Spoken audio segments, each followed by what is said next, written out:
Sir, एक कांग्रेस की ही बात चल रही है। कांग्रेस में आप देखिए कि सुर बदल गए हैं रंधावा के जो प्रभारी हैं उनके, कि अगर विधायक चाहेंगे तो सीएलपी हो सकती है। आला कमान क्या अब नहीं चाह रहा?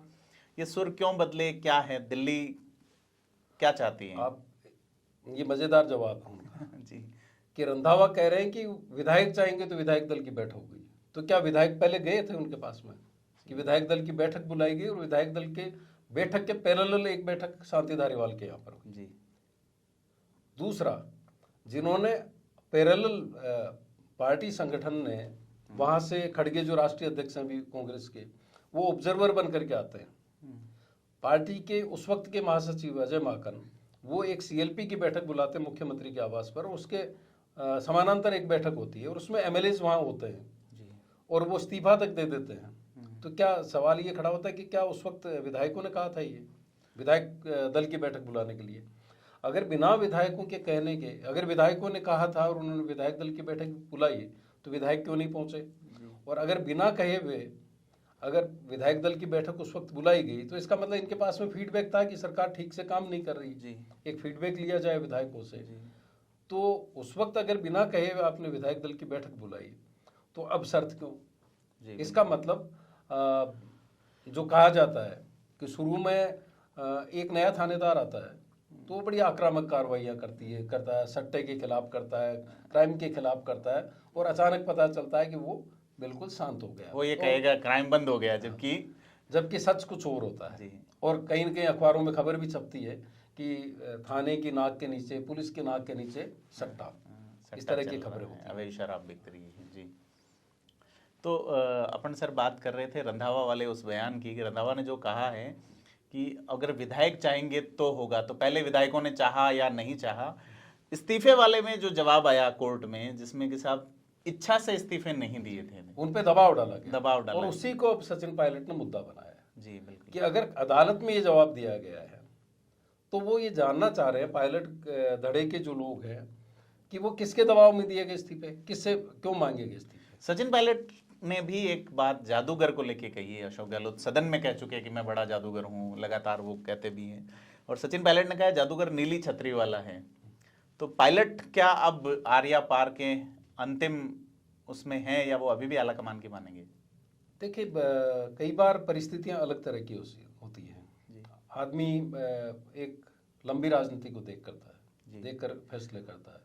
सचिन पायलट के पास सबसे बड़ी चीज जो है वो है उनकी उम्र जी। उनके पास में एक लंबा वक्त है, वो इंतजार भी कर सकते हैं, आगे के भविष्य को देख करके। पुराना अनुभव भी लंबा हो गया उनका, 25 साल की उम्र से सक्रिय राजनीति में। तो एक चीज तो उन्होंने बहुत स्पष्ट कर दी कांग्रेस की राजनीति में कि गहलोत के बाद में अगर स्वीकार्यता किसी की है जी, या गहलोत से ज्यादा किसी की स्वीकार्यता है जनता में जी, तो वो सचिन पायलट की है।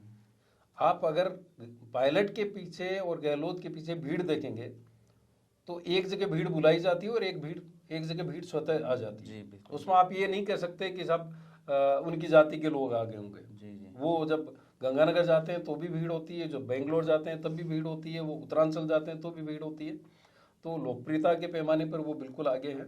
और अगर सेकंड लीडर कोई कांग्रेस में माना जाए जिसकी जन स्वीकार्यता है, जन स्वीकार्यता के हिसाब से वो नंबर 1 भी है जी। लेकिन अगर फ्यूचर लीडरशिप को देख के चलें तो सचिन पायलट कांग्रेस के लिहाज से एक एसेट है, जो खुद राहुल गांधी कहते हैं।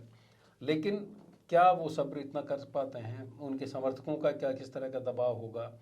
क्योंकि इससे एक चीज़ तो साफ हो रही है धीरे धीरे कि अगर एक नया महासचिव आता है, वो पार्टी संगठन की कमान संभालता, आते ही एग्रेसिवली वो काम करता है थानेदार वाले अंदाज में, और अचानक उसको लगता है कि विधायक चाहेंगे तो विधायक दल की बैठक होगी, तो इसका मतलब हाईकमान कहीं ना कहीं अब गहलोत के खेमे में खड़ा दिखता है।